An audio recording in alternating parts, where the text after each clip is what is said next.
This program proudly presented by Yellow, supported by American Express, Optus and Qantas Business Rewards.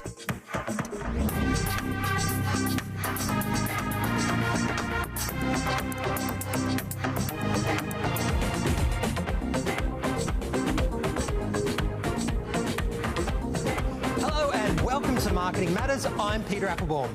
Tonight's episode focuses on how to build your brand.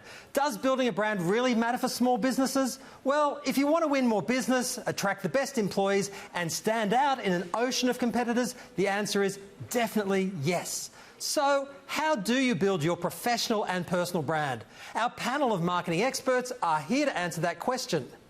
Tonight we're going to speak to Erin Williamson from Yellow, Kevin Butler from Zenith Payments and Gabrielle Thompson from the Australian World Orchestra. But first, our case study for the week. This skincare company, Dermalogica, is an excellent example of the benefits of consistently building a brand that is relevant and attractive to the target market. Let's find out more. Tell us a little bit about Dermalogica.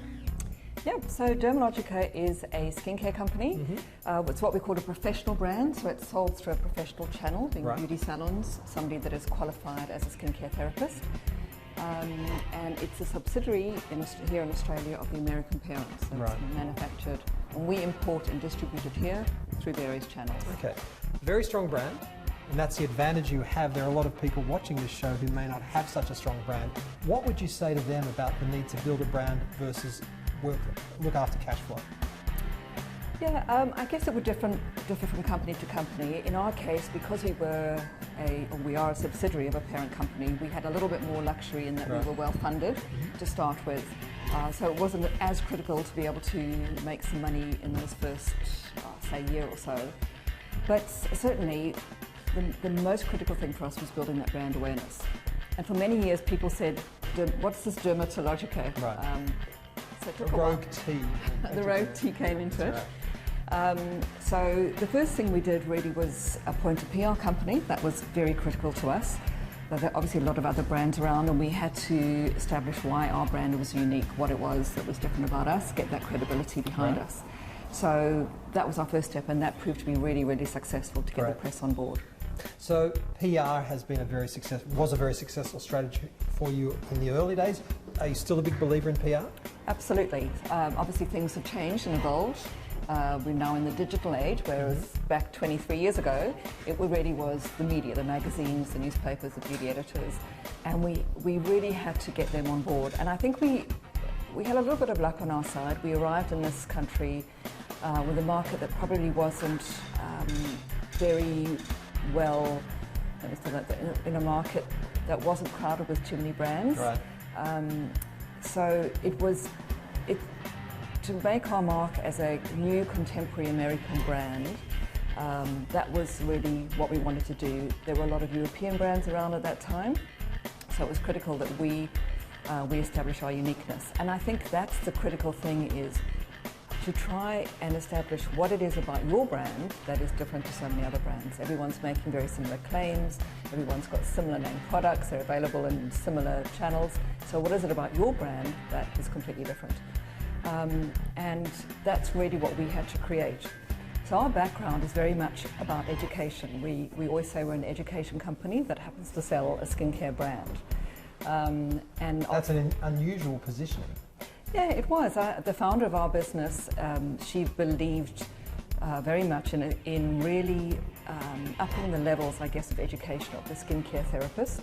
Many decades ago, you went to your beauty therapist to go and sort of be pampered and have the beauty treatment. And I think she really felt strongly about moving away from that to make it more about skin health and having the healthiest and best skin you can have, not about beauty. So she had established so much education around the skincare therapist. So that's really how we established ourselves here. We had a range of different classes we could offer the skincare therapist. Oh, and we happen to have this brand called Dermalogica as well. So what was the most important aspect in building the Dermalogica brand? Was it building those personal relationships with the B2B skincare clinics, or consumer advertising and marketing? Certainly initially it was developing those relationships.